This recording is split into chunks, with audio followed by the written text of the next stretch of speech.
Здравствуйте, уважаемые подписчики и гости моего канала. Большое спасибо всем, кто подписывается, ставит лайки и пишет комментарии. Я это очень ценю.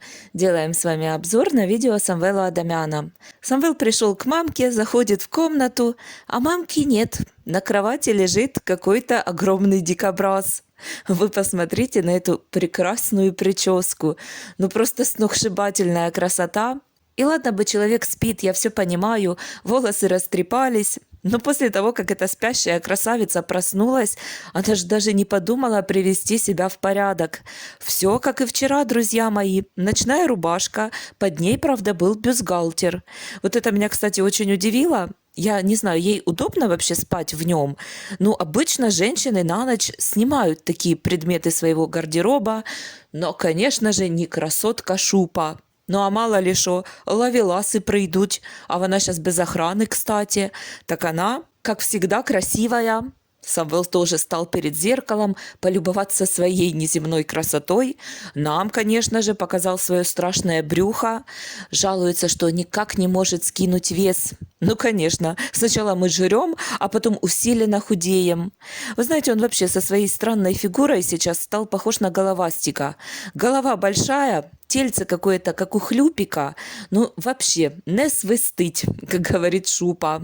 Спрашивает Самвел у мамки: «Ну как ты себя чувствуешь, мама?» Шупа сидит в полной прострации. Если судить по ее внешнему виду, друзья, если она чувствует себя так, как и выглядит, то я поверю, что дела очень плохи, потому что мамка выглядит далеко не фонтан. Но, правда, брызги есть, как обычно. Померили сахарок, 6 с фостиком, каким именно, не помню, но их все устроило. Самвел пошел на кухню разогревать еду на тракторную бригаду, ну а точнее на одну маленькую и худенькую девочку Таню. Нагрел ей капусту с мясом и борщ, причем грел все это на плите, потому что, говорит, не люблю еду после микроволновки. К тому же микроволновая печь у них работает плохо. Он говорит мамке: если Надюха свою не забере, когда я за ней поеду, то тогда я куплю вам новую. Шупа смотрит на него и думает: в себе ли ты, синок? Що значить новую? Зачем гроші кидать, каже вона, нехай бере. Ну, понятное дело, эти ж миллионеры за копейку задавятся. Тащи, Надюха, тащи. В следующий раз вдруг шторы на окна понадобятся, тоже поедешь к себе в недогарки снимать, ну, чтобы они, не дай бог, не потратились сильно. Друзья мои, а грел Самвел еду очень интересно. Ну ладно, что на газу. Ну, порции, как обычно, мы с вами это видели. Такое ощущение, что мамка послезавтра впадает в спячку до самой весны. Поэтому нагуливает жирок. А жирок у нее, кстати, уже везде. Вы посмотрите на эти целлюлитные руки. Вот у нее ж очень странно, не так, как у всех. Обычно с возрастом, особенно если человек не занимается никаким спортом или физическими упражнениями маломальскими, подкожно-жировая клетчатка истончается, кожа становится дряблой, тургор уже не тот. Но только не у Шупы. Там же такая бугристость, и это все жиры. Я не знаю, как она умудряется сохранять такие формы. Но, конечно, это все диета. Здоровое питание от Надюхи и любимого бриллиантового сыночка. Самвел грел капусту и борщ. Капуста на сковороде греется, и он говорит: чтоб масла не добавлять, я сейчас трошки жиденького. И берет с борща, черпает эту юшку, поливает всей этой жидкостью капусту.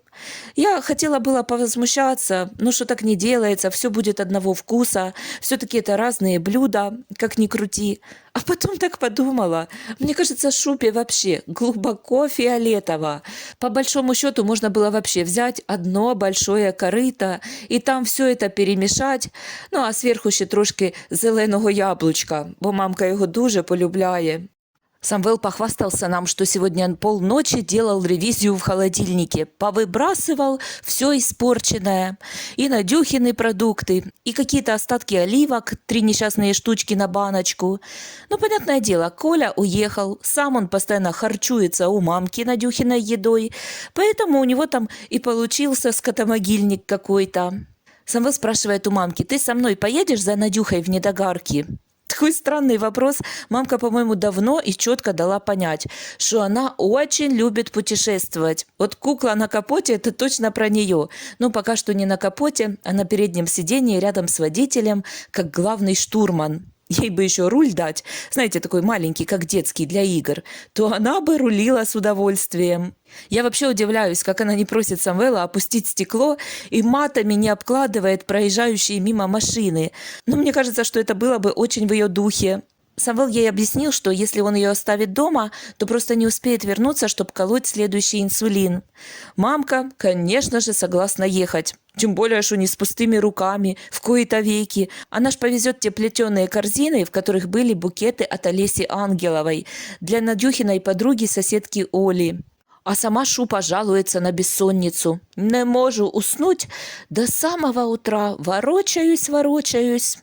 Ну, мало того, что она с Надюхой по полночи привыкла торчать в ТикТоке, смотреть за батлами Самвела, бо мамка переживає, щоб йому дарили дорогі подарки. Помните, она же ему этого желала? Так еще, я думаю, она вместо того, чтобы считать овечек при бессоннице, считает те $1000, которые Самвел потратил на квартиру Колясика.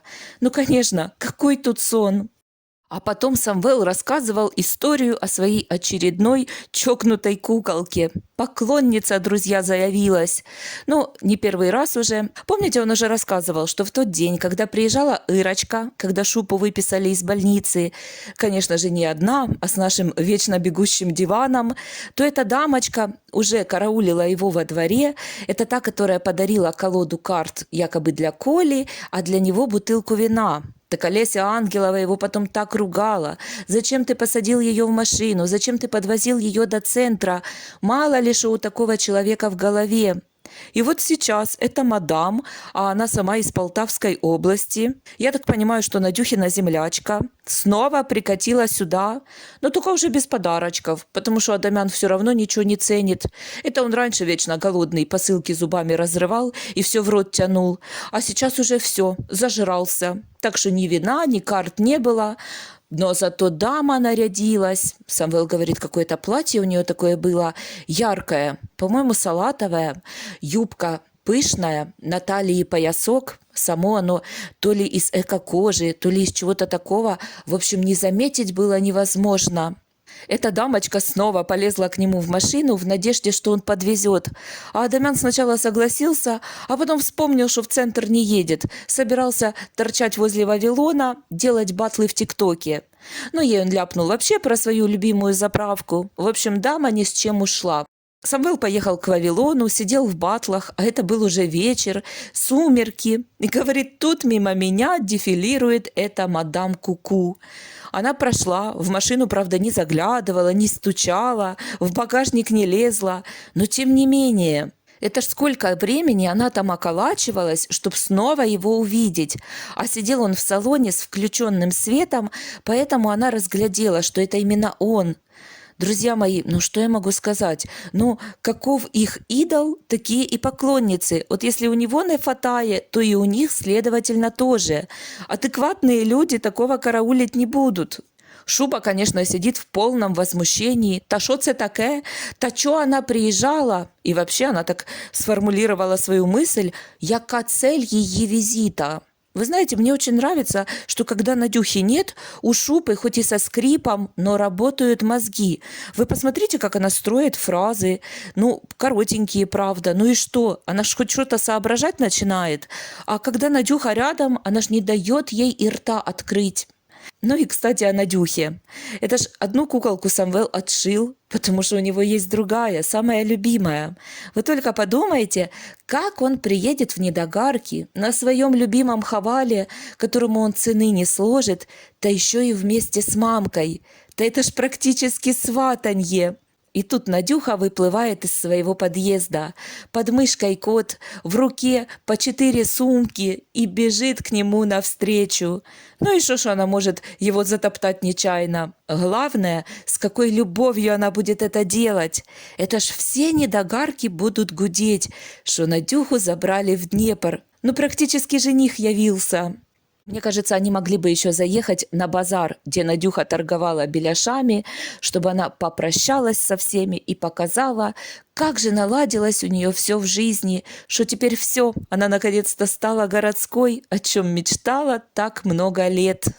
Шупа была очень недовольна, что Самвела стерегут какие-то заезжие дамочки. А вдруг понравится, а вдруг мільйони свои тратить на нее начнет. Говорит, та ты ж якби хотів, Самвелка, та у тебе ж невесты этих. Ну просто под подъездом очередь стоит каждый день. Мне ж Надя рассказывала. Самвел говорит, а Надя откуда еще может знать? Ну как это, что тебе молоді девчата пишут и замуж за тебя хотят? Это точно девчата были, мне интересно? Или это наша Коля посоздавал себе по 10 аккаунтов и пишет Самвелу? В общем, Адамян сердится на Надюху, что она ляпает лишнее мамке. Откуда она знает, напрашиваются к нему в невесты или нет? Нечего молоть лишнее.